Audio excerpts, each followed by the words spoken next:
CM Punk a lot. I don't know that the whole bestness thing is great either. No. Kevin, number 2? Triple H. Another one we met. Real nice. Yeah, they wanted to do everything. I wasn't there. Someone had to work, go to school. Back in the old days. I'll play the violin for you. Who's your number 2? Number 2 on my list is, can't go wrong with him. Guy I said that, well, actually John and I said, back when he first debuted, Randy Orton. He's a 6-time, I believe, world champion. I think he was the Intercontinental Champion twice, and he actually held it for, I believe it was 9 months, which was like a record at about 3 or 4 years ago. It's like getting pregnant and giving birth. And again, he's a guy that can go with anybody on the roster. I don't know about this whole him and Kofi thing, because I believe he's a lot better than Kofi. Kofi's slowly getting there. I don't believe he's quite main event status, but yeah, Randy Orton is definitely number 2. My number 2 is currently on the injured list, but he's still better than half of the roster, most of the roster, and that would be Edge.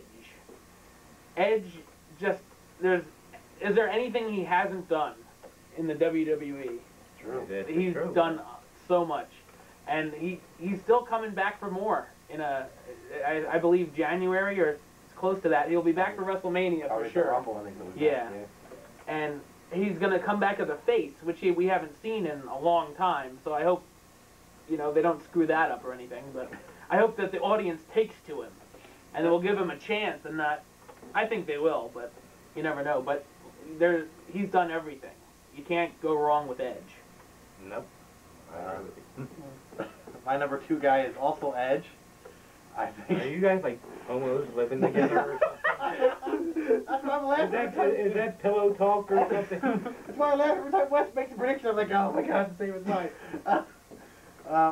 Edge, because I think he, babyface, heel, it doesn't matter what he is. It doesn't take anything away from his talent.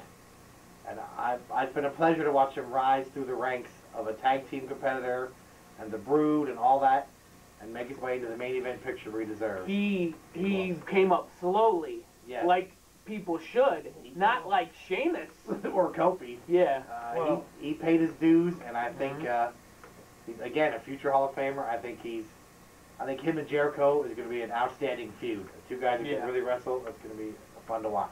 And to talk about Edge for a second there, his first title reign, I didn't like. You know, I thought it was kind of a joke that they kind of did that to him. All the time he put in, he definitely earned his spot. And then to just, you know, get it from John Cena and then lose it back to him 3 weeks later, I doesn't say much. But I believe it was his last one, or maybe the one before his last one, when he defended against Batista. I thought that was a really great run for him. He beat Batista 3 times cleanly in a row. And showed that he deserves to be a world champion. I think to add, I think he's already a 9-time champion. I think after Triple H breaks Flair's record, I think Edge breaks Triple H's record as a multiple-time champion. Kevin, your number 1 guy? Well, you guys are going to hate what I'm going to say. The girls are going to like it. The guys are going to hate it. John Cena, my favorite. I figured. Well, I can't disagree with you as far as I can't say it's not your favorite. Yeah, you like it. And you know, certainly John Cena deserves to be on anybody's list. If you name top guys, I mean he even does house shows, which a lot of people don't. This is true. Yes, he does. Like most of your top 5, Shawn and Taker, they don't. But yeah, John Cena, you know, he's definitely the face of the WWE. Yeah, and you can't. I admire everything he does outside of the ring. All the Make-A-Wish, you know, everything for the troops. I mean, you could, and if you really look at him, you could tell that he does have a passion for the business. So I do respect that. One thing I don't like about John Cena is that he gets rammed down our throats too many times a night. Just like Hogan. Isn't even his fault either. That's yeah.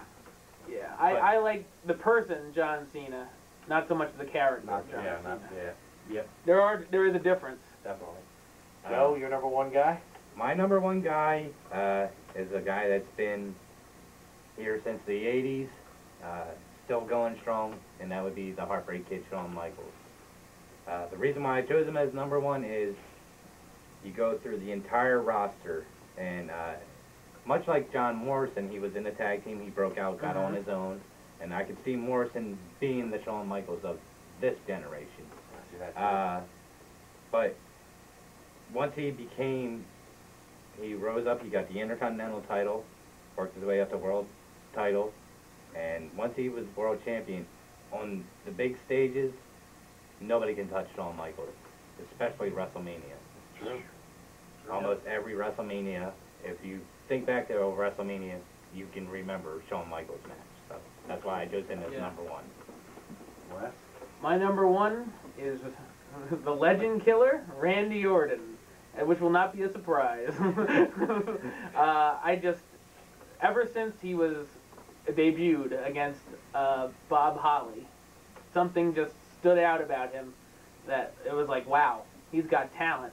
And he rose from Intercontinental Champion with Evolution. He broke out there, became World Champion against, I'm going to say it, Chris Benoit.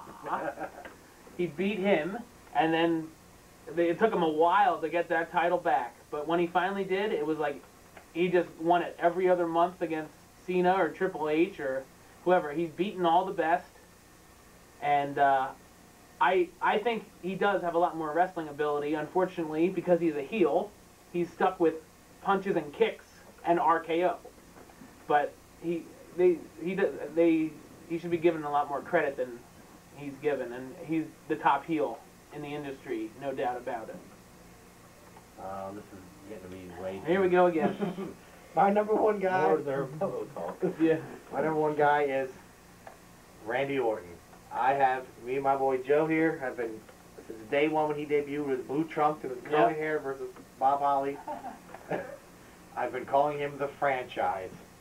And he's you can build a company around him. I think he's a future star. He's a current star.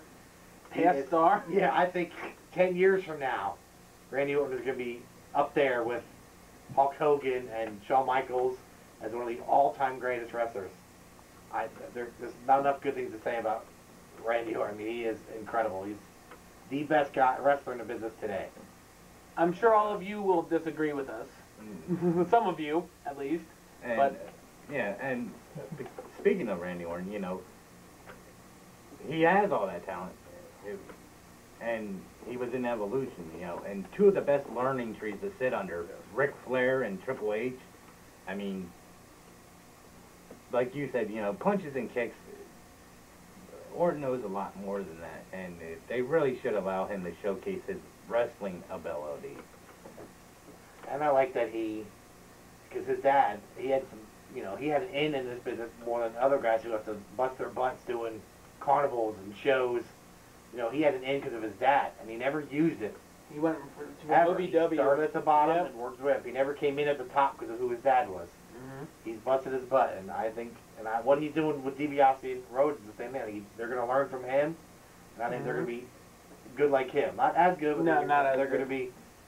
They'll be stars. Yeah, they're going to be. You know, in 5-10 years from Yeah, now, give it time. you will remember, you know, DiBiase Jr. and Cody Rhodes.